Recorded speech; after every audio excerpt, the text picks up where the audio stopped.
name is Chris Burns. I'm with ShopBot Tools from Durham, North Carolina. I'm here as a tool tech to help out with the CNC cutting of some of these projects. CNC is a type of digital fabrication tool.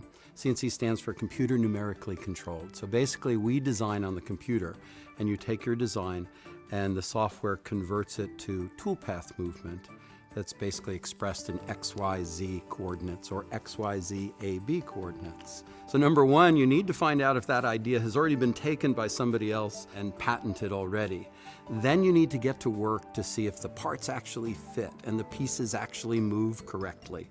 So we're starting with paper and folding paper, and moving to cardboard, then we're about ready to cut a bunch of pieces in plywood and plastic and 3D print a lot of parts. We have all of these very affordable digital fabrication tools in our hands to produce amazing things. And the most wonderful thing about it is on every tool, complexity comes for free.